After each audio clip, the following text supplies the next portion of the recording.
Аллах Субхану ва Тааля һәр безгә дә үзенең күп ниғмәтләреннән бирде. Һәм Аллах Субхану ва Тааля Коръән-и Кәримдә зикр итеп әйтте. Инде сез Аллаһ Тәгалә сезгә биргән ниғмәтләрне зикр итә башласагыз, ягъни җиренә җиткереп чыга алмассыз дип. Ягъни бөтенсендә без хәтта зикр итеп тә ала алмыйбыз. Һәм һичшиксез без Аллаһ Тәгалә шул биргән ниғмәтләренең үзебездә калуын яки күбәюен телибез икән, инде һичшиксез моның кадерен белеп, аңа шөкранә кылырга тиешбез. Һәм шундый Аллаһ Тәгалә ниғмәтләреннән ул да булса безнең йортларыбыз. Ягъни хәтта безнең йортларыбыз да Аллаһ Тәгаләнең ниғмәте. Инде күп вакытта хәтта шуның да без аңламыйбыз. Аллаһ Субхану ва Тәгалә безгә бу әйберне бирүен. Һәм Аллаһ Тәгалә безгә әмер итә: "Ла ин шакартум ла азиданакум." Шөкранә кылсагыз, мин сезгә тагын да күбәйтеп бирермен дип. Ләкин шөкранә кылмасагыз, минем газабым көчле диде. Һәм һичшиксез менә шул Аллаһ Тәгалә ниғмәте, йортлар. Аллаһ Субхану ва Тәгалә безгә бирде. Һәм бу йортларда без яшибез. Бу йортларда без ял итәбез. Шул йортларыбызда без исседәнме яки салкыннанмы сакланабыз, урамда калмыйбыз. Шул вакытта без шул йортларыбызда кеше күзеннән, кеше сүзеннән яшеренә алабыз, яшеренәбез. Һәм монда үзебезнең малларыбызны саклыйбыз. Һәм һичшиксез монда хәтта душманнарыбыздан да без саклана алабыз шул йортларда. Һәм Аллаһ Субхану ва Тааля моның турында, шул ниғмәт икәнлеге турында Коръән-и Кәримдә әйтте, зикр итте. Шунлыкта Аллаһ Субхану ва Тааля сезгә сезнең йортларыгызны яшәү урыны итеп ясады диде. Ягъни бу Аллаһ Тәгалә ниғмәте. Һәм сез монда яшисез ди. Һәм шул ук вакытта хайван тиреләреннән ясалган хәймәләр, палаткалар шикелле анда ясады сезгә ди. Алар белән сез кулланасыз сәфәргә чыкканда ди. Һәм галимнәр әйттеләр, Аллаһ Субхану ва Тааля иң беренче зикр итте, теге таштан төзелгән йортлар турында. Чөнки күп вакытта без шул йортларда яшибез. Һәм шул вакытта хәтта сәфәргә чыкканда вакытта да, инде ул вакытта теге палаткалар итеп, хәймәләр бар иде. Шунда Аллаһ Субхану ва Тааля зикр итте, Аллаһ Тәгалә ниғмәте итеп. Һәм шул ниғмәт икәнлеген аңлар өчен без йортсыз кешеләргә карап аңлый алабыз. Чөнки хәтта безнең арабызда да бар кешеләр, аларның йортлары юк, алар урамда йоклый. Яки хәтта бүгенге көндә безнең йортларыбызда ут та бар, җылылык та бар, су да бар, салкын су бар да, җылы да су бар. Әйтик 50, 60, 70, 100 ел элек әбиләребез, бабайларыбыз өйдә су булсын өчен киянтә күтәреп чакрым кемдер күбрәк дип теге яры бер 30, 40, 50 ел элек колонкалар пайда булды урамда. Аңар хәтле шишмәгә хәтле ничә чакрым барып киянтә белән 20-25 литр су апкайталар иде. Бүгенге көндә безнең алай йөрергә кирәк түгел. Ачтың, су бар. Өйдә җылы булсын өчен иртә кич 2 мәртәбә булса да өйне ягалар иде. Бүгенге көндә газны ачып куйдык, өй җылы. Шыра ягалар иде. Яки анарсын теге шәм ягып нитеп, хәтта шәм юк ич, шул шыра ягып күпмегә җитә иде ул. Бүгенге көндә яндырдың, ут янып тора, яп-якты. Бу әйбернең кадерен без белмибез, аңламыйбыз. Ләкин бу Аллаһ Тәгалә ниғмәте. Хәтта бүгенге көндә күпме кеше урамда яшәп, салкын көннәрдә, салкын төннәрдә үләләр. Кардаш сөйли иде, Индиядә 0 градусмы -5 булып, салкын теге кырал төшеп, йөзләгән, меңләгән кеше катып үлде, урамда яши торган. Йортлары юк. 4 багана куеп, пакет белән урап, шунда көн күрәләр, шунда яшиләр. Әзне кырал төште икән, йоклаган килеш катып үләләр. Инде менә шуның ниғмәтен аңларга тиешбез, Аллаһ Тәгалә шөкранә кылырга тиешбез. Һәм галимнәр әйтә, шөкранә кылу нәрсә? Менә шул Аллаһ Тәгалә сиңа биргән ниғмәтне хәләл юлда куллану. Яни Аллаһ Субхану ва Тааля безгә мал бирде икән, без шуны хәләл юлга кулланабыз икән, бу Аллаһ Тәгалә шөкранә кылу дип санала.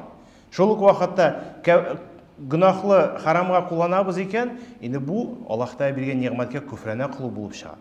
Һәм шул ук вакытта Аллаһ Субхану ва Тааля безгә йортларны бирде икән, инде без бу Аллаһ Тәгалә биргән ниғмәте бездә сакланып калуын яки тагын да күбәюен телибез икән, инде бу йортларыбызда харам булырга тиеш түгел.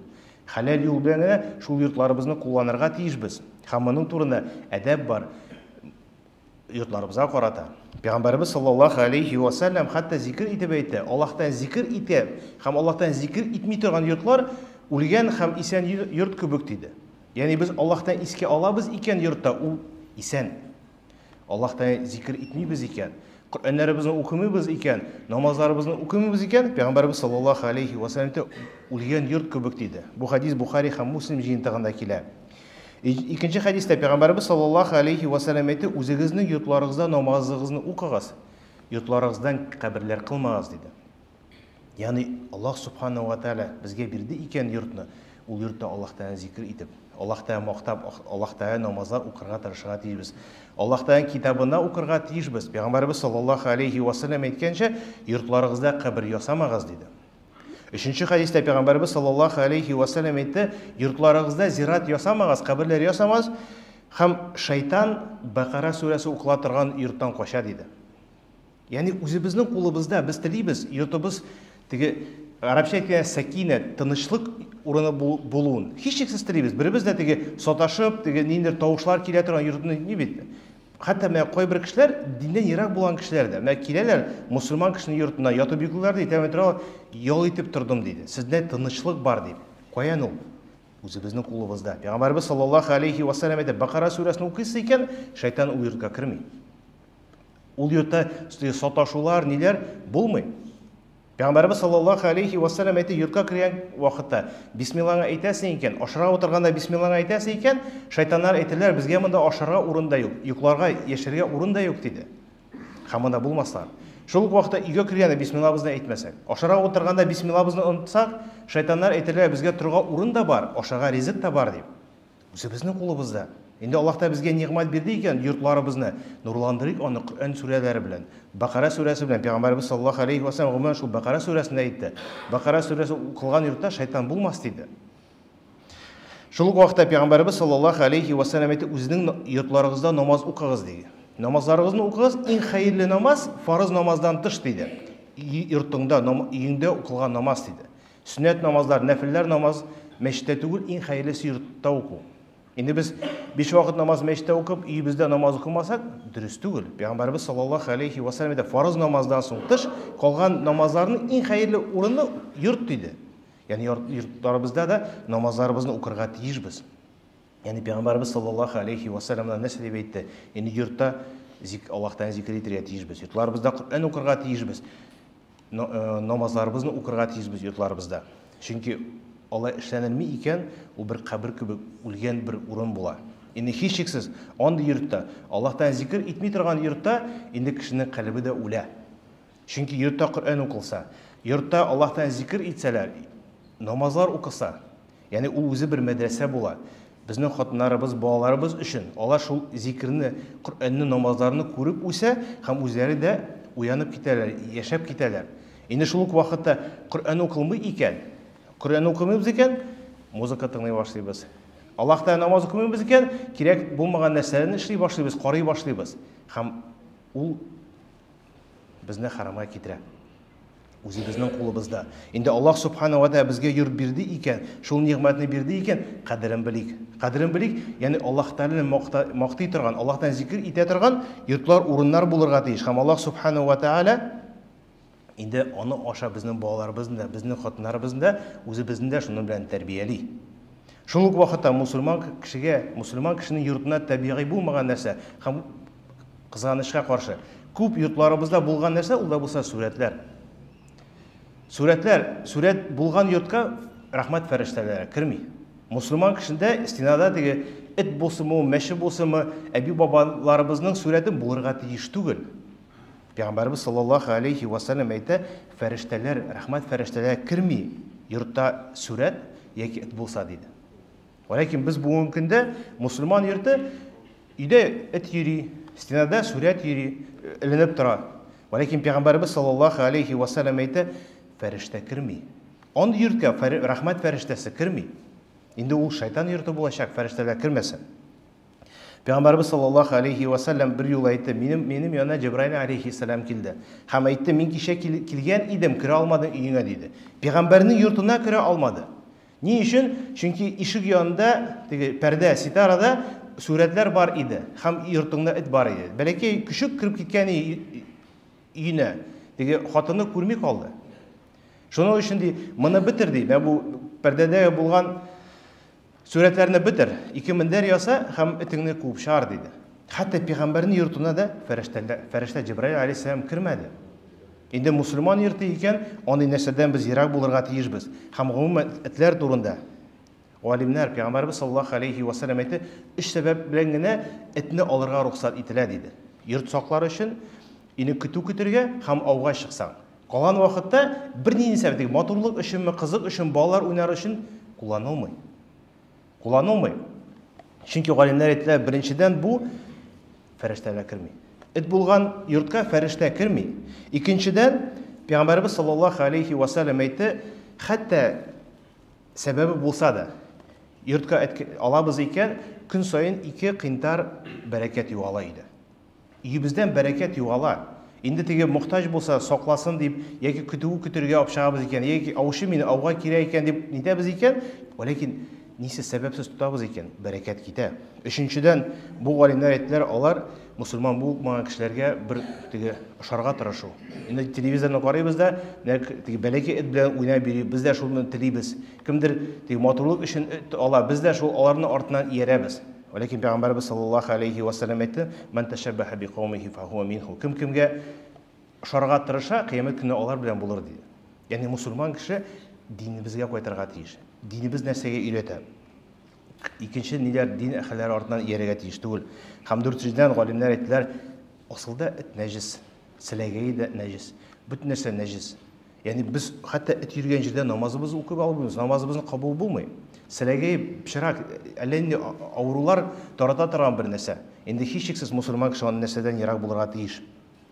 Һәм шул вакытта без йортыбызның әдәпләребездә булырга тиеш, белергә тиеш.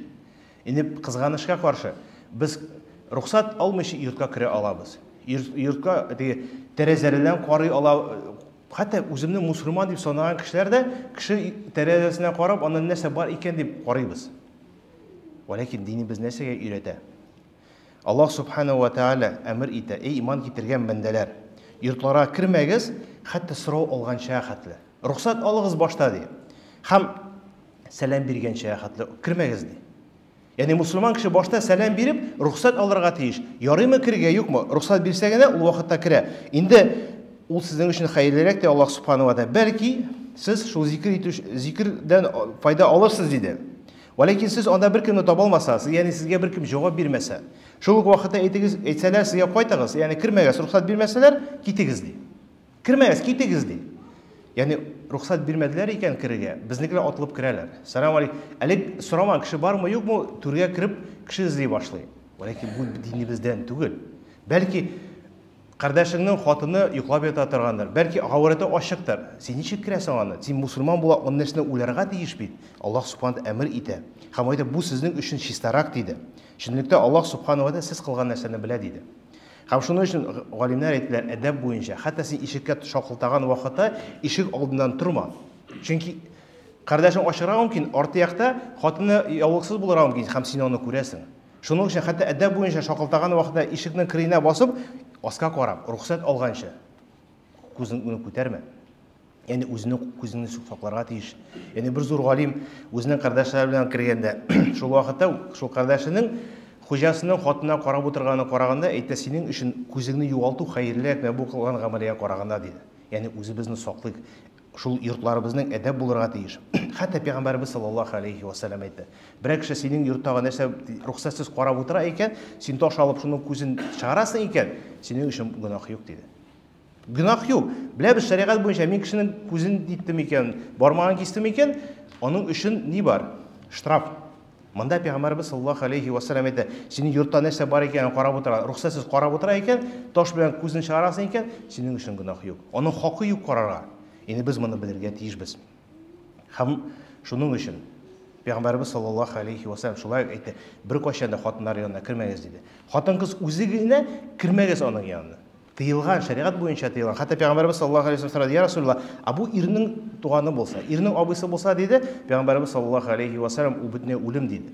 Ягъни бу ирнең абыйсы дип без аңар икенче төрле карыйбыз, ләкин ул чит кеше. Шит кеше. Теге бер юлы килде, безнең хәзрәтебез янында мен азан әйтергә кирәк дип, әйдә хәзрәт барабыз дип. Мин үзем генә яшим дип. Хәзрәт мин бармыйм дип. Сез үзегезнә булса, мин бармыйм, миңа харам моны. Күршеңне чакырасың икән, туганыңны чакырасың икән, 2-3 кеше була икән, киргә рөхсәт. Инде хатын-кыз үзе генә безнең киргә хакыбыз юк. Инде Аллаһ Субханаһу ва Тааля безгә йортлар бирде. Аллаһ та нигъмәте. Һәм аңар шөкранә кылу, инде шул Аллаһ та биргән нигъмәте белән хәләл юл белән, Аллаһ та рөхсәт иткән юл белән куллану. Һәм бу шөкранә йөзеннән, иншалла, Аллаһ Субханаһу Тааля сәбәп итеп кыла. Бу Аллаһ та биргән нигъмәтен безгә калу һәм артуын. Инде Аллаһ Субханаһу ва Тааля шөкранә кылмаучылардан безне шулай белән сакласа иде. Ва кулу каули хада ва астагфируллаһ ва тубу илейһи.